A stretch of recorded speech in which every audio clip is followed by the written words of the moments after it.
इथे चपातीचं पीठ आहे ते नॉर्मल पीठ घ्यायचं आहे, त्याचा गोळा बनवून अशी जाडसं चपाती लाटून घ्यायची आणि त्याला अशी काट्याच्या साहाय्याने त्याला होल पाडून घ्यायचे आहेत। जसे पिझ्झा बेसला असतात तसे आलटून पालटून दोन्हीकडे आपल्याला असे होल करून घ्यायला लागतील। त्यानंतर तव्यावर ते थोडेसे शेकून घ्यायचे आहेत। एक बाजू एकदम व्यवस्थित खरपूस शेकून घ्यायची आहे, एक नॉर्मल शेकून घ्यायची आहे। ही जी पाठची बाजू आहे नाही बघा व्यवस्थित एकदम शेकली गेलेली आहे, कारण आपल्याला पिझ्झा परत तव्यावर ठेवायचा आहे आणि खालचा भाग परत जळू नये म्हणून असं करायचं आहे।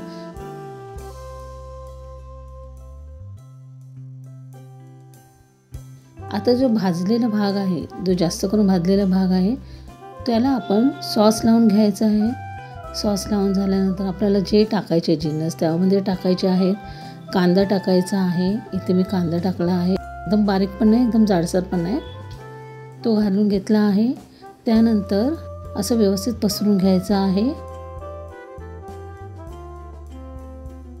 त्यानंतर टोमॅटो थोडंसं घालायचं आहे, ऑलरेडी टोमॅटो सॉस आहे म्हणून मी इथे टोमॅटोचं प्रमाण जरा कमीच केलेलं आहे।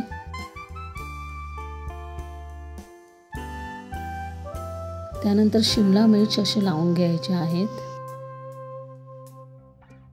असं थर करून घ्यायचा भाज्यांचा। तुम्हाला ज्या हव्या भाज्या त्यासुद्धा ॲडिशनल घालू शकता।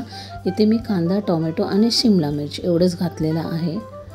जसं पिझ्झा बेसला असतो थर त्याचप्रमाणे सगळं प्रोसिजर करायचे, फक्त हे मी चपातीच्या पिठात केलेलं आहे।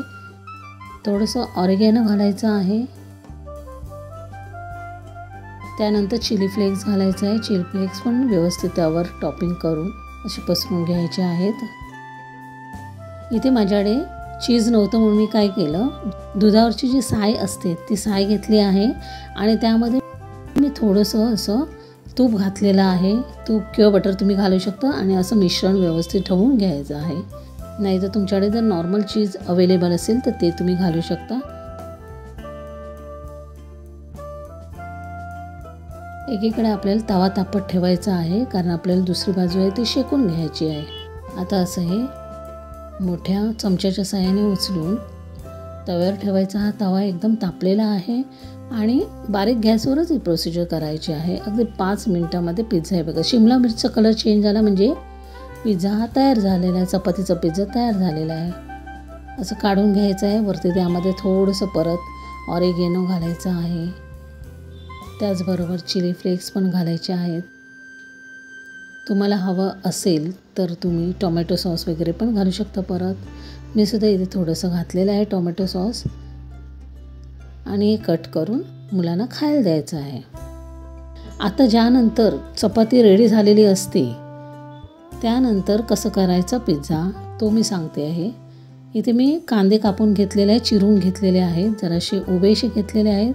हे नरम करण्यासाठी फक्त पॅनमधून थोडंसं असं ढवळून काढायचं आहे।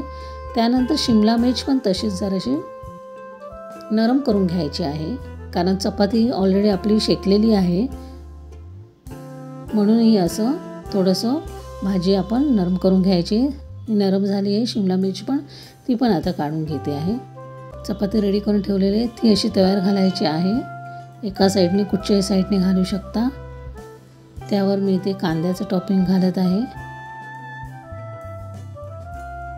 मुलांच्या आवडीनुसार तुम्ही कुठची भाजी घालू शकता। यामध्ये मी इथे कांदा टोमॅटो आणि शिमला मिरचच घातलेली आहे।